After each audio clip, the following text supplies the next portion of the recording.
Git commit. If you remember our earlier tutorial regarding Git workflow, I said that there will be 4 stages in the entire Git workflow. 1. The working directory. 2. The staging area. 3. The local repository. And finally, the remote repository.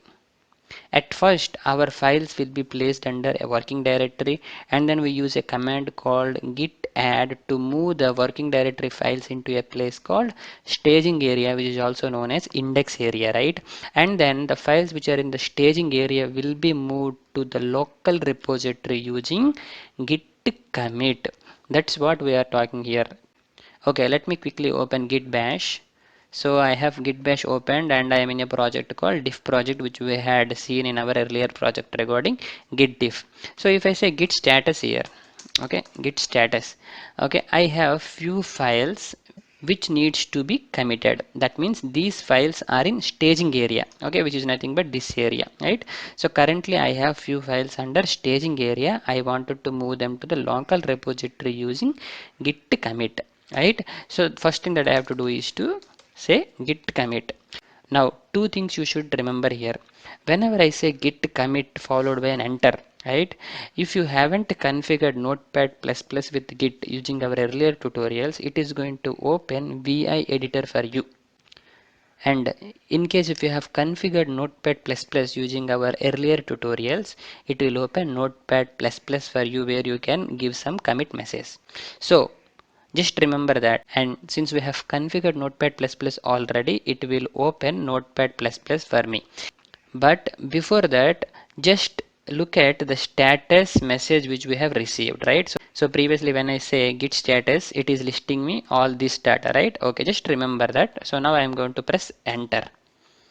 Look at here.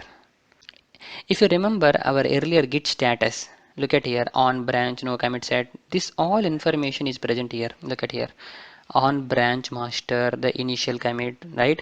So at any time, whenever you say git commit, right, it will open a file with the name commit underscore edit msg followed by some comments. If you look at here, there is a hash symbol, right? This says this is a comment line, right? This is a comment.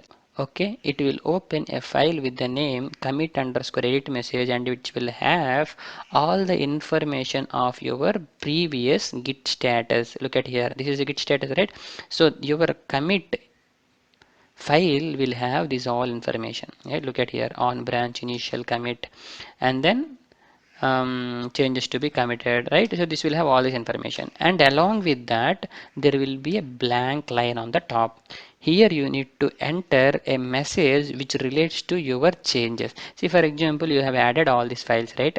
For example, in your case you might have done something else like modifying some files. It can be anything. Then what you need to do, you need to add a message regarding that.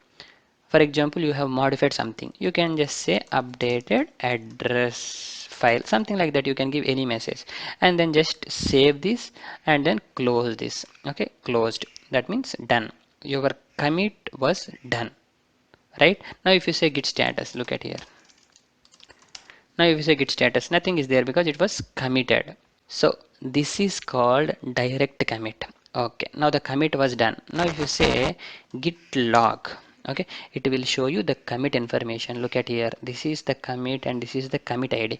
So I'm going to talk about what is commit id in our git branching tutorial, but for now just think that whenever you give a commit, it is going to generate an id for you, and along with that you can look here, there will be author. Author is the one who has created this project, okay, and then the date when you have done this commit. Look at here, okay, this is the time when I have done this commit, and along with that the message I have given for this particular commit. This is what I have given, right? Updated address file. So this commit will have all the information, and we got this commit using a command called git log, and I'm going to talk about git log in a separate tutorial which is going to come up soon. But for now just think that whenever you want to push anything to the remote repository, you should have to commit the changes. Okay, done.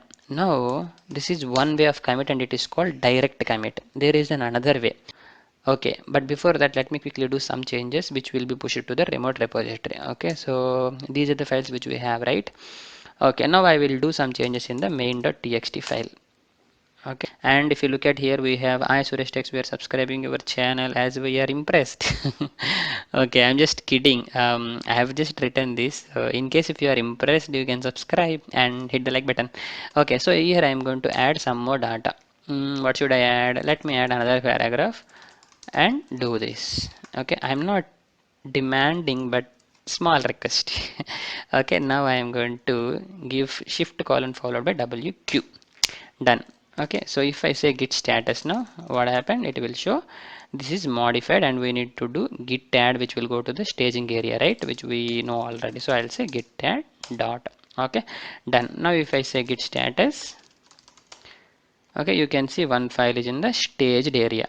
Now since this file is in the staging area, we can do a commit. So earlier we just looked at this commit, right, which is called the direct commit. Now there is one more way. Earlier when we used git commit, it opened a file with the name commit underscore edit msg and a few lines which has the status information, right, which we had seen earlier. Instead, if you would like to add all the changes that you have done for this particular commit, you can add them by using git commit followed by -v.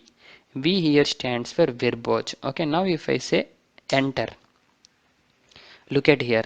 Earlier when you say git commit, it has just displayed this data, right, this particular comments, but now along with this you got the changes that you have done for this particular commit, right? So this is what you have done. Look at here, plus is what the new change which was happened, right?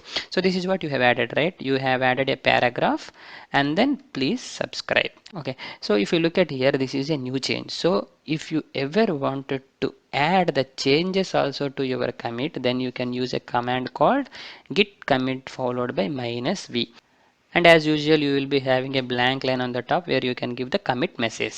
Okay, so I'm going to say updated, what I'll say updated main file, something like this, and I'm going to save it and I'm going to close it. Done. This particular commit is done. So this is another way of committing. And one more commit is there which is called inline commit. What do you mean by inline commit? Inline commit does not open any of the editors. Instead we can complete the commit in a single line. Okay, so I'm going to do that now. So I'll say git commit followed by -m. M here stands for message and then followed by double quotes where you can give the commit message, right? So this is the another way. Okay, I'm going to do that now, but for that we again need some changes to be added to the staging area, right? So I will open address.txt and look at here, and I am going to add some data here. What should I add here? Okay, simply I'll say this is our address. You can contact us at any time. Done. Okay, I'm going to press escape followed by shift colon WQ, enter. Done. Now if I say git status, okay, it's modified. I'm going to say git add dot. Done. If I say git status, it is going to list up the file which is in the staging area where I can do the commit. Now I will do an inline commit. Git commit followed by -m and the message which you wanted to give. I'll say updated address file. Done. So this is called the inline commit. So it is not going to open any of the editors, but the commit will be done. Okay, so I'm going to enter now. Look at here, the commit is done, but it hasn't opened any of the editors. So in this way, there are three kinds of commits. One is the direct commit, one is the commit with the verbose message, which will have all the changes, right? And similarly, inline commit. So these are the different ways to commit in Git.